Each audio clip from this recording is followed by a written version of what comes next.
नमस्कार, मैं अनिकेत दीक्षित स्वागत करता हूं आपका आचरण न्यूज में और डालते हैं नजर आज की कुछ खास खबरों पर। कांग्रेस के बाद अब ग्वालियर में भाजपा का प्रदर्शन। ग्वालियर नगर निगम प्रतिनिधि नियुक्ति मामले पर हाईकोर्ट सख्त। पत्नी की जान लेने के आरोप में पति और सास को उम्र कैद। फर्जी दस्तावेजों से 10 साल तक ड्रेसर की नौकरी की। क्राइम ब्रांच बनकर लूट करने वाले 2 नकली जवान गिरफ्तार। ग्वालियर में युवाओं में बढ़ रहे कार्डियक अरेस्ट के मामले। अब खबरें विस्तार से। कांग्रेस के बाद अब ग्वालियर में भाजपा का प्रदर्शन। राहुल सोनिया गांधी का किया गया पुतला दहन। कांग्रेस के देशव्यापी विरोध प्रदर्शन के जवाब में गुरुवार को भारतीय जनता पार्टी युवा मोर्चा ने मध्य प्रदेश के सभी जिलों में विरोध प्रदर्शन किया। ग्वालियर में फूलबाग चौराहे पर भाजपा युवा मोर्चा कार्यकर्ताओं ने कांग्रेस नेताओं राहुल गांधी और सोनिया गांधी के खिलाफ जमकर नारेबाजी की और उनके पुतले का दहन किया। प्रदर्शन के दौरान कार्यकर्ताओं ने राहुल सोनिया के पुतले को हवा में लटकाकर घुमाया और बाद में आग के हवाले कर दिया। इस विरोध के पीछे कांग्रेस द्वारा जांच एजेंसियों के खिलाफ किए गए प्रदर्शन को कारण बताया गया है। भारतीय जनता युवा मोर्चा जिला अध्यक्ष प्रतीक तिवारी ने कहा कि कांग्रेस नेताओं की स्थिति अब चोर मचाए शोर जैसी हो गई है। देश संविधान से चलता है और जांच एजेंसियां उसी के तहत काम करती हैं। जब बड़ी चोरी और फर्जीवाड़े उजागर हुए हैं तो कांग्रेस सवाल क्यों उठा रही है। उन्होंने कहा कि जो पार्टी खुद को संविधान के प्रति समर्पित बताती है वह संवैधानिक संस्थाओं को कटघरे में क्यों खड़ा कर रही है। प्रदर्शन के जरिए भारतीय जनता युवा मोर्चा ने कांग्रेस के विरोध को राजनीतिक नाटक बताया और जांच एजेंसियों की कार्रवाई का समर्थन किया। ग्वालियर नगर निगम प्रतिनियुक्ति मामले पर हाईकोर्ट सख्त। 61 अधिकारियों को नोटिस। एडिशनल कमिश्नर पर झूठे शपथ पत्र का आरोप। ग्वालियर नगर निगम की प्रतिनियुक्ति पर तैनात अधिकारियों के मामले में मध्य प्रदेश हाईकोर्ट ने कड़ा रुख अपनाया है। कोर्ट ने नगर निगम में मूल विभाग छोड़कर काम कर रहे 61 अधिकारियों को नोटिस जारी किया है और स्पष्टीकरण मांगा है कि वे अपने मूल विभाग में सेवा क्यों नहीं दे रहे हैं। दरअसल नगर निगम में स्वास्थ्य अधिकारी के पद पर एक पशु चिकित्सक की नियुक्ति को लेकर याचिका दाखिल की गई थी। सुनवाई के दौरान कोर्ट ने पाया कि निगम पदस्थ अधिकारी अनुज शर्मा जैसे कई अधिकारी अपने मूल विभाग से हटकर नगर निगम में तैनात हैं। कोर्ट ने अनुज शर्मा का तबादला झाबुआ या अलीराजपुर करने पर विचार करने के निर्देश राज्य सरकार को दिए हैं ताकि वहां के पशु चिकित्सालयों को उनका लाभ मिल सके। इसके अलावा कोर्ट ने नगर निगम के एडिशनल कमिश्नर अनिल कुमार दुबे को झूठा शपथ पत्र दाखिल करने का दोषी पाया है। कोर्ट ने उनके खिलाफ अवमानना की कार्रवाई प्रस्तावित की है। हालांकि अंतिम निर्णय आगामी सुनवाई में लिया जाएगा। अगली सुनवाई 2 सप्ताह बाद की तय की गई है। पाया है कोर्ट ने उनके खिलाफ अवमानना की कार्रवाई प्रस्तावित की है। हालांकि अंतिम निर्णय आगामी सुनवाई में लिया जाएगा। अगली सुनवाई 2 सप्ताह बाद की तय की गई है। पत्नी की जान लेने के आरोप में पति और सास को उम्र कैद। 12 वर्षीय बेटे की गवाही बनी आधार। ग्वालियर जिला कोर्ट ने एक महिला की हत्या के आरोप में आरोपी पति और सास को आजीवन कारावास की सजा सुनाई है। यह फैसला मृतक महिला अनुराधा के बेटे सूर्यांश की गवाही के आधार पर आया, जिसने कोर्ट में अपने पिता और दादी के खिलाफ चौंकाने वाला बयान दिया। यह मामला ग्वालियर के गोला का मंदिर थाना क्षेत्र का है।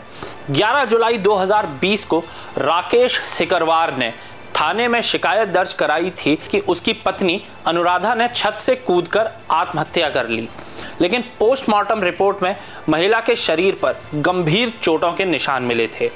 इसके बाद अनुराधा के भाई और पिता ने भी आरोप लगाया कि राकेश और उसकी मां मालती आए दिन अनुराधा के साथ मारपीट करते थे। पुलिस जांच के दौरान अनुराधा के बेटे सूर्यांश ने, जो अब 12 साल का है, उसने बताया कि पापा और दादी ने मां को बालों से पकड़कर छत तक घसीटा और पीटते हुए नीचे धक्का दे दिया। अपर लोक अभियोजक जगदीश शाक्यवार ने बताया कि कोर्ट ने साक्ष्यों और सूर्यांश की गवाही के आधार पर दोनों आरोपियों को दोषी मानते हुए उम्र कैद की सजा सुनाई है। फर्जी दस्तावेजों से 10 साल तक ट्रेसर की नौकरी की। स्वास्थ्य विभाग में बड़ा फर्जीवाड़ा उजागर। स्वास्थ्य विभाग में एक और बड़ा फर्जीवाड़ा सामने आया है। ग्वालियर के श्रीमंत माधवराव सिंधिया जिला अस्पताल मुरार में एक व्यक्ति ने फर्जी दस्तावेजों के जरिए 10 वर्षों तक ट्रेसर की नौकरी की और नियमित वेतन भी लिया। मामले के उजागर होने के बाद विभागीय हलकों में हड़कंप मच गया और आरोपी नीरज गुप्ता, जो मनोज कुमार के नाम से कार्यरत था, उसने 2015 और 16 में टीकमगढ़ में फर्जी दस्तावेजों के आधार पर ट्रेसर की नौकरी हासिल की थी और बाद में ग्वालियर स्थानांतरित हो गया था। फर्जीवाड़े का खुलासा तब हुआ जब उसके ही भाई ने स्वास्थ्य विभाग से शिकायत की।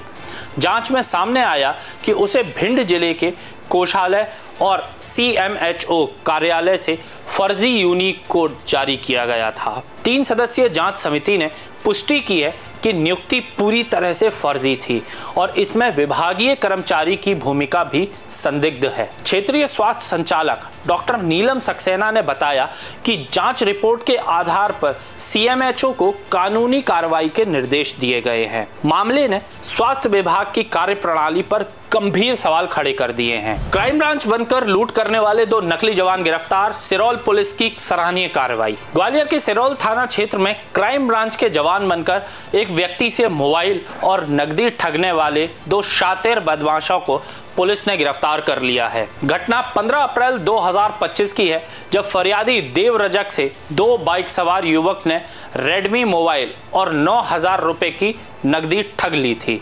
फरियादी की शिकायत पर सिरौल थाना पुलिस ने तत्काल अज्ञात आरोपियों के खिलाफ मामला दर्ज किया है, जिसके बाद पुलिस की एक टीम बनाई गई, जिसने घटना स्थल के आसपास लगे सारे CCTV कैमरों की मदद से एक आरोपी की पहचान की, जो दुर्गा कॉलोनी मामा का बाजार निवासी निकला। पूछताछ में आरोपी ने अपने साथी के साथ मिलकर वारदात करना कबूल किया। पुलिस ने दोनों आरोपियों को गिरफ्तार कर उनके पास से घटना में प्रयुक्त स्प्लेंडर बाइक, मोबाइल और नकदी की जानकारी जुटाई है। ग्वालियर में युवाओं में बढ़ रहा है हृदयघात का खतरा। एक हफ्ते में 2 छात्रों की मौत। चंबल अंचल में दिल से जुड़ी बीमारियां अब युवाओं और किशोरों को भी नहीं बख्श रही हैं।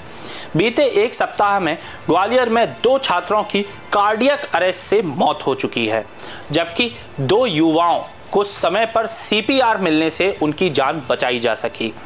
पहला मामला 19 वर्षीय मनीष आर्य का है, जो पुलिस भर्ती की तैयारी कर रहा था। सुबह दौड़ते वक्त उसे अटैक आया और मौके पर ही उसकी मौत हो गई। दूसरा मामला शिवपुरी का है, जहां 14 साल के छात्र जयदीप को अचानक साइलेंट अटैक आया और अस्पताल पहुंचने से पहले ही उसने अपना दम तोड़ दिया। वहीं डबरा और ग्वालियर में हुए 2 अन्य मामलों में CPR देने से युवाओं की जान बच गई।